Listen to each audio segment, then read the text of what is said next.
Right, I've got 2:20. Let's go ahead and get started. Thanks everybody for showing up.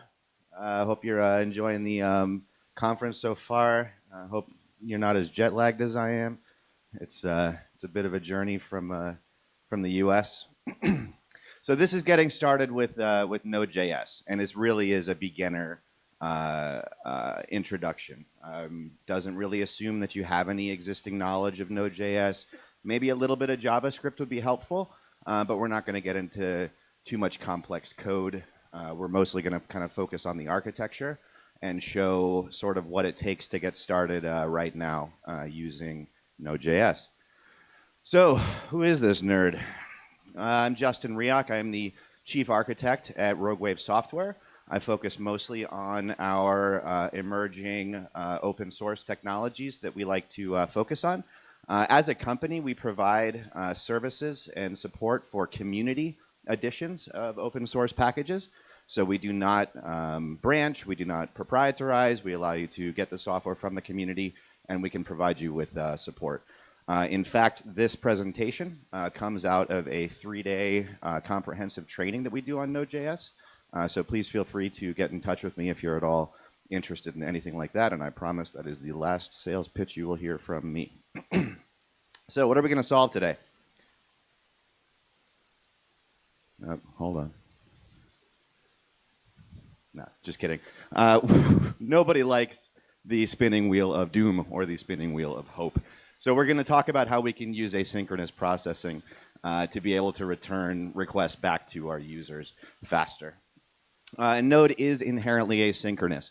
And for anybody who hasn't worked in a language that is inherently asynchronous, it's difficult. It's going to be a bit of a shift in the way that you think about the way that you're writing your code. But this really is ideal for the way that things are done now, right? We're living in a world of distributed computing. Moore's law is no longer being maintained by clock speeds, right? We're not seeing huge increases in clock speeds. We are seeing major increases in the number of cores that we can shove into a system, and we've taken that a step further and abstracted it all out, and now we're looking at microservices running in parallel inside of containers. Maybe we're spawning 5,000 replicas of a small machine learning process to spin up for 20 seconds and read some data and spin back down. And when we're doing all of that work in parallel, we really need a way to distribute that code and make that code very atomic. Anybody who's familiar with the concept of a 12-factor app, probably if you're working with containers, you're starting to learn some of those fundamentals. Node is actually an ideal language for doing something like this because it is inherently asynchronous and it's very small and very lightweight. It is built on industry standards and it's been vetted against thousands of production systems. It's an extremely popular language right now. So what else are we going to solve? This is probably the more valuable part of working with Node.js. So in the past, this is what a development processor team would look like, right? We'll have back-end servers. These are exposing data or services to front-end applications or front-end servers, right? And maybe we're writing these front-end apps in HTML and JavaScript and CSS. And so we have our UI developers who are familiar with JavaScript who are writing this part of the code. Meanwhile, we have another silo, right? Our back-end servers. These are our back-end APIs and back-end systems. And maybe these are getting coded in PHP or Perl or Java, right? So this should look pretty familiar for anybody who's done any type of development over the last, say, 15 years. But now we can do this. Now we can have a DevOps team only code in Node.js. We have an app farm, and our app is served up from both the back end and the front end using JavaScript, using Node.js, okay? That's an important concept here, right? So people who have been good at doing JavaScript development for a while can now be more useful at doing back-end development. We can do back-end and server-side development in JavaScript, which is very useful for the way that we're sort of converging our development teams these days. So this allows us to code our front end and our back end using a single language, okay? Which, if you think about this in terms of agile methodologies and Scrum, it's a lot better when we're having a Scrum meeting or something like that, and the technical folks in that meeting are all capable of understanding and speaking the same language. So a little bit of an overview of the language. By the way, stop me at any point if you have a question. I'll do my best. It was created by a guy named Ryan Dahl in 2009, and really was just created mostly to deal with these concurrency issues that we were talking about before, right? So when we start thinking about distributed compute and parallel compute, we have to start rethinking the way that we write code. We need that code to be useful when it's concurrent, right? A single JavaScript process is single-threaded by default, right? We have one engine, in this case the V8 Chrome engine, which is our JavaScript interpreter, and that is a single-threaded process. But as we'll see in a moment, Ryan Dahl sort of famously, over the weekend, built a layer between the V8 engine and the JavaScript interpreter. And we'll see a picture of that in a minute. But it's built on Chrome's V8 JavaScript engine. So again, this is important.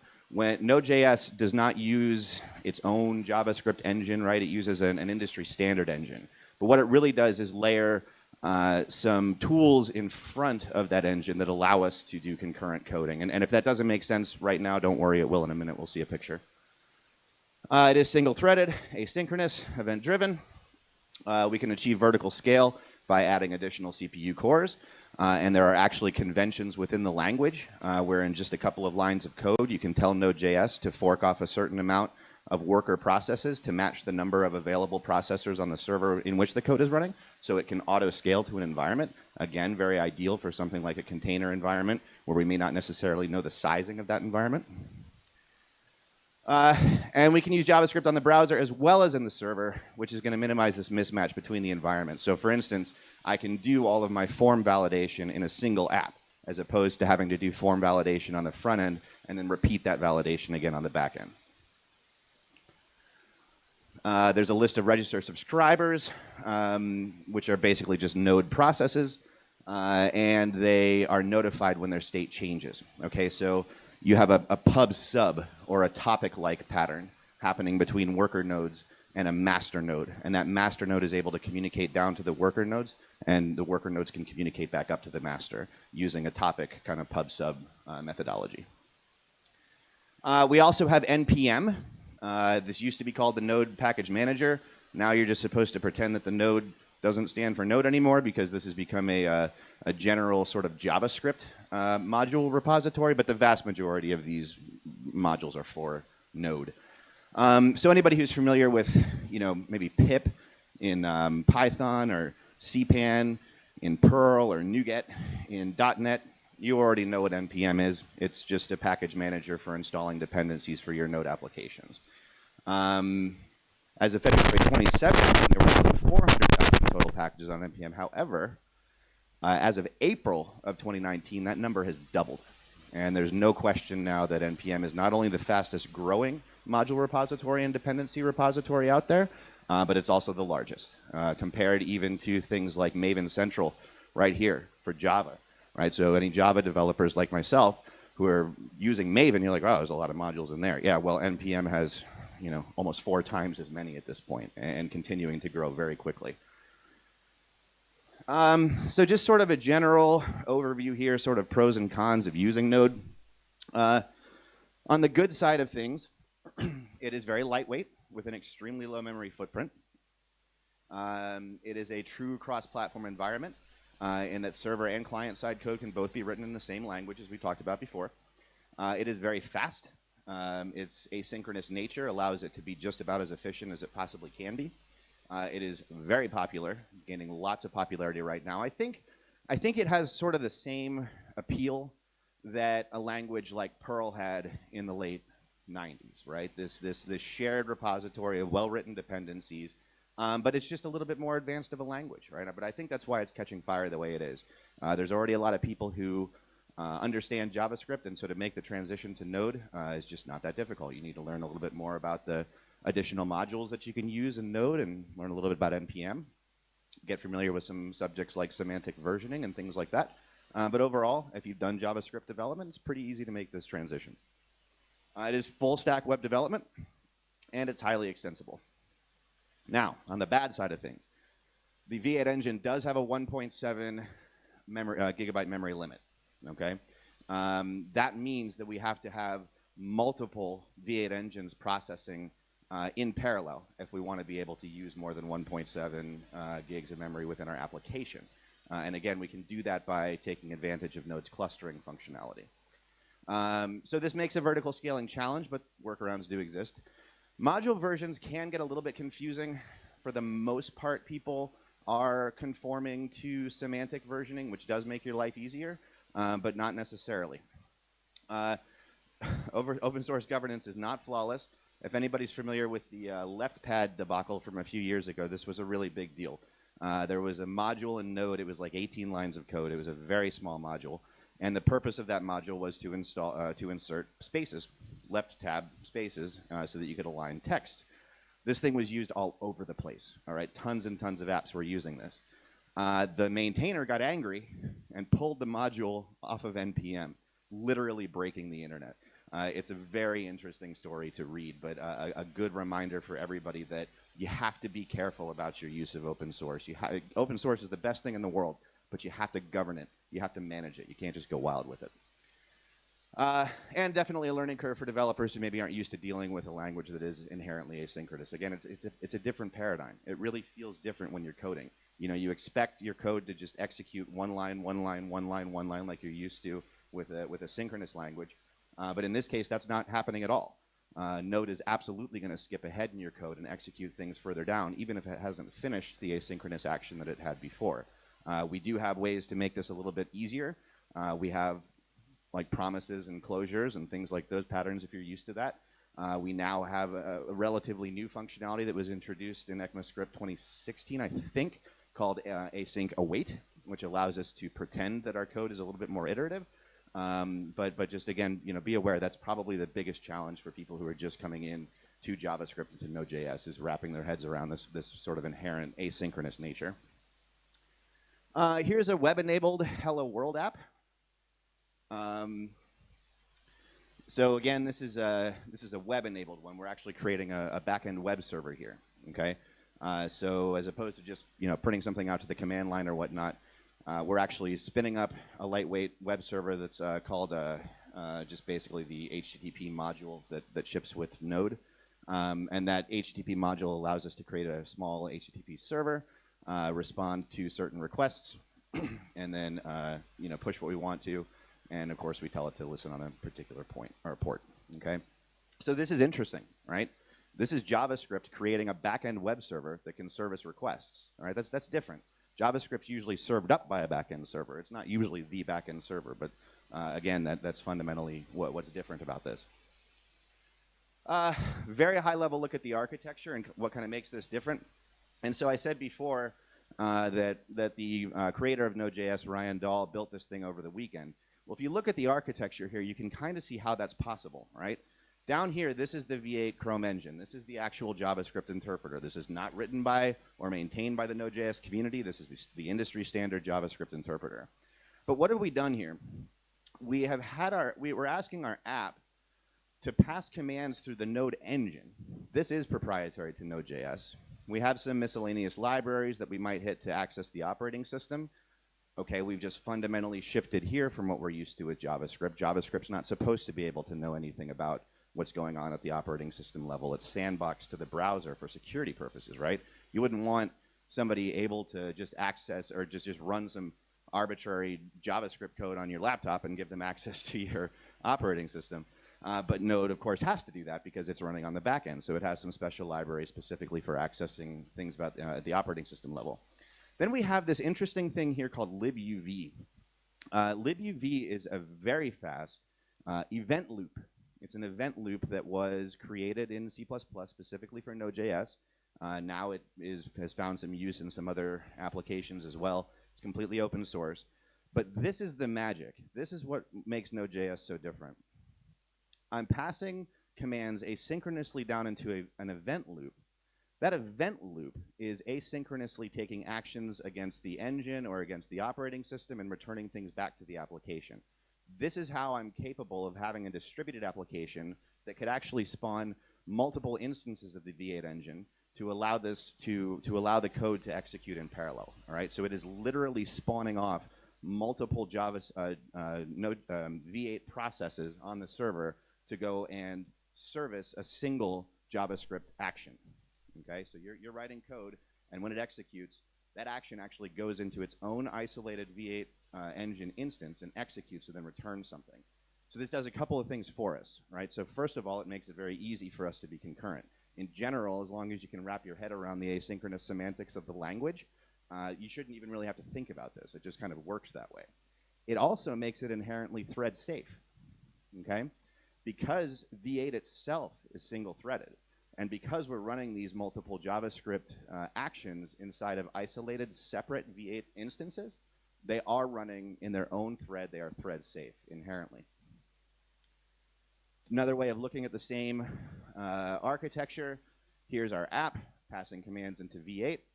Here's these special Node.js bindings, and here's this event queue. And it really just is a queue, right? It's a loop. Events come into the queue. They're read off the queue in a loop. If we have a blocking operation, like a database read or a file system read, then this will block, but that's okay, because the next event queue can be sent out into another instance of V8 and execute in parallel. Okay, so this is where the magic happens. But if you look at this and this, these two pieces here, we're just kind of stapled on to JavaScript, and that's how Ryan Dahl was able to create Node.js in a weekend, right? He didn't really write that much code. He just kind of put together some libraries that made sense to work together. So, you know, for the most popular programming language out there, with the biggest number of dependencies and modules out of any other language, it's pretty impressive that he really, you know, just kind of cranked the thing out over a weekend. It's a very smart guy if you ever get a chance to meet him or talk with him. He doesn't like conferences, and he's not a big public speaker, but he does attend some of them. If you get a chance to hear him or speak with him, I highly recommend it. He's a very smart guy. Okay, so how do we actually get Node going on your system? Well, it kind of depends on your operating system. If you're dealing with Linux, if we're using Linux, which, you know, you probably should be, most of these open source technologies were built with Linux in mind, and then maybe backported to like a Windows environment. Mac is kind of the exception, right? We're running BSD, so it's Unixy enough. It does run on Windows, but you know why? There is an official Docker image as well. And a standalone shell script installer. So many options to install it. If you're in a Linux environment, this is the easiest way to do it. It's usually just, you know, yum install Node.js or apt-get install Node.js. Once it's been installed, we want to make sure that our package manager has been installed as well. And we can validate that just by checking the version of each binary from the command line. So here we are just saying node-version, cranking out an old version. I need to upgrade it on my Mac. And then we're seeing that npm is installed as well. And if that runs, your code's going to run, because these tools are written in Node.js. All right, so let's do a quick Node app. It's enough theory for the moment. We're just going to do a super simple console hello world app, and we'll do it from scratch. Then we'll execute it on the command line. So I'm just going to set the mic down here for a second.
So a couple of things to note on this. If you're reminded at all of Perl, Python, any of these languages that feel almost like scripting languages because we can run them right from the command line without having to do a build necessarily, right? You should be reminded of that because you can, all right? Now, if we have dependencies and things like that, which most of our more complex apps are going to have, then there is a build process using NPM. But all that build process really does is download these modules, which don't have to be compiled, right? They're just being interpreted by the V8 engine, all right? So you get to just kind of start real quick without having to do a whole lot of planning, without having to worry about a bunch of build files and stuff. And for the most part, the IDE is going to do a lot of work for you. So we're doing on time here. Okay. So we're going to speed up just a little bit because I want to make sure we can get through all this content. I really like VS Code for Node.js development. I really do. Microsoft is surprising everybody right now. In fact, this shirt says open source, and it's a Microsoft shirt. Okay, the world's changing a little bit, and VS Code is a great little IDE, totally free and open source. And the preview editions give even cooler new functionality. So you can do things like remotely develop via SSH on a remote server and stuff like that. It's pretty great. Terminal integration is essential when you're building your Node apps. In fact, on that demo, I didn't even open an IDE, right? I just went right into VI and just threw something out there. The built-in debugger works flawlessly with Node.js. It's really a nice experience. It just works. And you do have other options, though. Go with what's familiar and go with what's available and is not Notepad. That's critical. So we've all got our preferences when it comes to IDEs, right? Maybe you're already familiar with something like Eclipse. That's fine. There's Node.js tooling for Eclipse. Maybe you prefer an online IDE, something that's integrated already with Docker and maybe gives you a container environment. Well, you have that too. Just want to make sure that you've met these basic criteria when you're picking this IDE. You really want the debugger, obviously. You want syntax highlighting. You want it to support what's called ESLint. For those that don't know, JavaScript is not really JavaScript. The specification is actually called ECMAScript or ECMAScript, and that's where that ES comes from. So you want ESLint, and if you've ever used lint before to clean up your code or to check your code for syntax, it's basically what it's doing. We want terminal integration. We want NPM integration. We want code completion with IntelliSense. We want a beautifier. We do want Docker integration these days. It's just a lot easier to get started with Docker. We want node modules integration, which we'll look at in a minute. And we want our source control integration. Hopefully we're using Git or something like that, and we're not just, saving our program in a zip or something. But you do have some other options when you want to look at an IDE. This one is actually pretty cool, I have to say. This Cloud9 IDE, it's completely online, and so it's kind of cloudy, basically. All your code's going to get stored up in the cloud, but it does have Git integration and all that kind of stuff. You can push all your code out to your GitHub. Live preview. JetBrains, if you like the IntelliJ experience, if you're a Java developer, JetBrains does produce one that's similar called WebStorm for Node.js. Komodo, and then NodeClipse. If you like Eclipse, then you can just get the Node.js plugins for Eclipse. So plenty of options here. I just really like VS Code, so we're going to focus on that. We have a bunch of VS Code extensions for Node.js when we search for it up here. You can see we've got our debug and really just a bunch of stuff. And there's a whole lot of plugins for the various frameworks and dependency libraries that we can use with Node. So things like Vue.js or AngularJS or React. There's a lot of tooling that's built in for that as well. I have another talk on React, which unfortunately didn't get accepted at this one, but I will be giving that talk at the OSS Summit in San Diego in August. Start with at least Node debug and the Node.js extension going. Take time to explore what's out there, though. In VS Code, we have a launch file that's specific to VS Code. All right, this has nothing to do with Node.js. This is telling VS Code how to launch our app, but this is essential if we want to be able to debug our app. Okay. The launch configuration is controlled through a JSON file called launch.json. Code launches, and it basically just describes the environment, bootstrap information for the app. If I want to set some environment variables, maybe this is where I would do that. But it is essential for debugging because your app is going to get more complex. You're going to need some stuff set up in your environment before you can run your app, like an environment variable or whatnot. Maybe you're using OAuth and you need a client key. I don't know. You're going to be storing stuff in an environment variable. And it won't launch properly without that environment variable being set. So you need to tell VS Code what the environment should look like. And you do that in this launch.json file. So let's take a quick look at the debugger.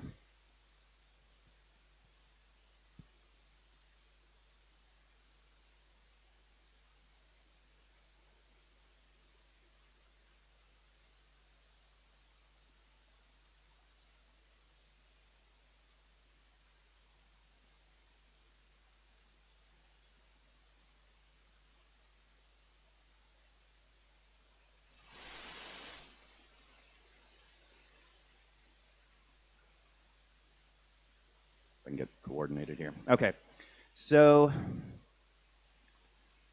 we'll start. I'm setting breakpoints just like I normally would in any IDE. We'll go ahead and set 2, one at the very beginning, even though it's kind of useless, and then 1 afterwards so that we can check and introspect the contents of our variable. Okay. When you get started with Node, you're going to spend a lot of time in here, all right, in this debugger, because it's very easy to look at the way that the Node.js object notation works. It's very easy to kind of see how functions, like every object is actually treated like a function. Functions are first-class citizens in Node.js, so I can pass them and I can set them and all that. Get more into that. I have an advanced talk on this. So let's just run this. Let's look at our launch configuration. Okay. So we stopped at our first breakpoint, and we can already see that we've got some useful stuff in here, and I realize that's kind of hard to see. Let me see what I can do here. There we go. So I'm not going to go into the contents of all of this right now, but I do kind of recommend you poke around in here because you're going to get to learn a lot about what Node's actually doing in the background for you. But we can see that we have defined our constant. It just hasn't been set yet. Currently undefined. So let's move to our next breakpoint. And great, we can see that our variable has actually been populated at this point. We could introspect it. We can set a watch point on it. Really anything that you'd expect to be able to do in a debugger we can do here.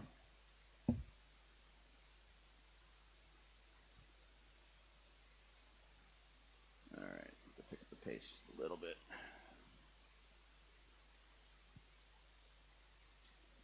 All right. So we've seen just a quick hello world that you can get started with very easily. And now we've had a little preview of what we can do in terms of our developer, our debugger in our IDE. So this is the basic lifecycle of a Node app. We're going to create and clone an SCM repo, hopefully. Again, hopefully we're using source control, like good people, right? But if not, you can just create a folder.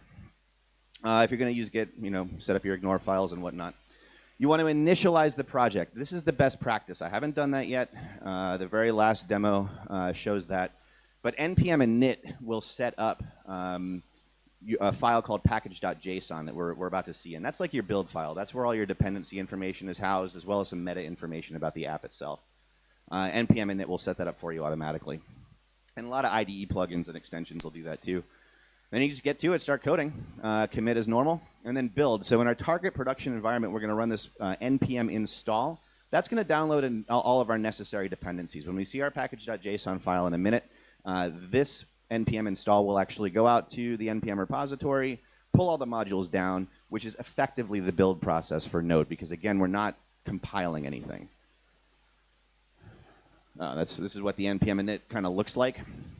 So you see it's going to prompt you for some information, things like a Git repo, author, your license, which should always be GPL3. And then it's going to generate your package.json file based on that. Let me just talk through all this. Yes. Okay. So now let's turn this into a proper Node application, or what we should really be calling a Node module. Even large Node applications are still considered a Node module, right?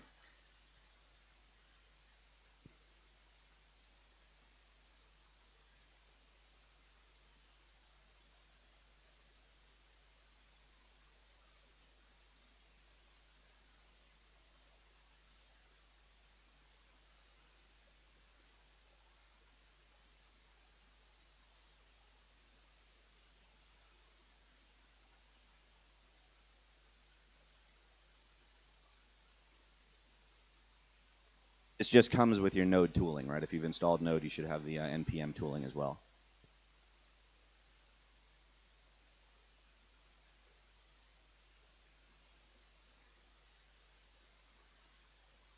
Did I have the script in there? I'm just going to kind of leave all this blank. But this right here is the package.json file. All right, so let's say it's okay. Yes. And when we cat it out, hard to type with one hand. Then this is what we have. Now, in just a minute, I'm going to kind of rush through a little bit because I want to show you the very last part, which is working with external modules in npm. But all of that dependency data is held in that package.json file, which again looks like this. So our apps can use dependencies or modules. Remember, everything in Node.js is a module technically. Most open source languages these days are going to have a set of modules that can be added to a project. Node is no different. You can also create your own modules, whether privately or freely available. And the npm repositories would actually provide these. And it can be used to add dependencies to a project by, again, using this npm install command. But it's not npm install blank like doing the whole build like we saw a second ago. This is actually installing a particular module. So let's see what that looks like. So let's add a little color to our app. There's a module for Node just called colors, and it's for doing colors like what ANSI generated color codes in the terminal. You want it to be readable and even fun. And as you start working with more and more Node.js apps on the command line, you'll find that people actually do care about this. Like they're putting cool little UTF icons and stuff in their code and putting colors in and everything. If we run npm-save, that will actually make sure this module is saved to package.json so that when we distribute it to our production environment and we run npm install, those modules will be downloaded into our environment. So here we're just saying npm install --save colors.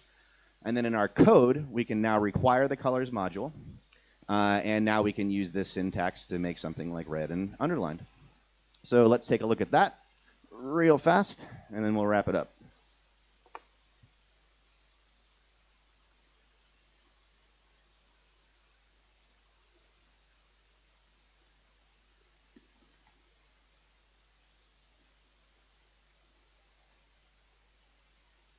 So again, we're saying npm install --save colors.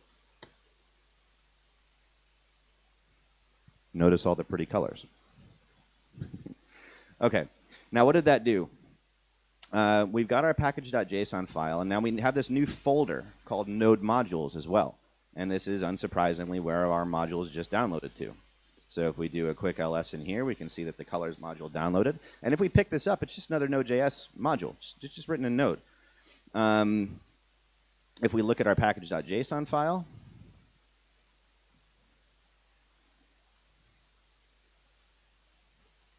we can see that we now have a dependencies section in here, and it automatically picked a version for me. And I can use semantic versioning syntax here if I want to enforce some stuff. And then at this point, if we run npm install, even if we don't have that Node modules folder, it'll go and download that module for us again. All right. So the final picture.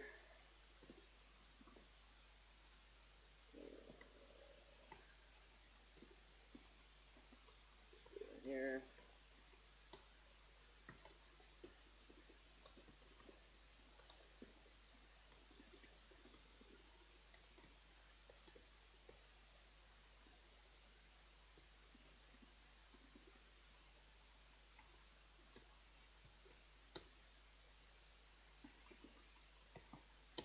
And there we go. All right, so we just imported a dependency and used a module. And that actually wraps us up. So what did we learn today? We learned that you should carry your clicker with you when you leave the podium. Node.js is a language that focuses on concurrency and unified development under a single language. Dependencies are assisted through the Node Package Manager, which is no longer called the Node Package Manager. It is asynchronous by default. A lot of IDEs exist. You should initialize your projects using npm init. You can install modules with npm install. They're built from package.json when we install in a production environment. And they're included in variables using the require command. But there's still a lot to learn. So Go learn about understanding asynchronous coding. It just takes practice. Get to know the events and streams inside of Node. Learn about functional programming. This is very much functional programming. Master your IDE's debugger and start exploring other modules. And finally, feel free to reach out to me. I do get lonely. And I promise you I will accept your LinkedIn or Twitter or any of that. I do get a little political on Twitter, though, so if you're easily offended by hippie politics, then maybe don't go there. That's it. Thanks.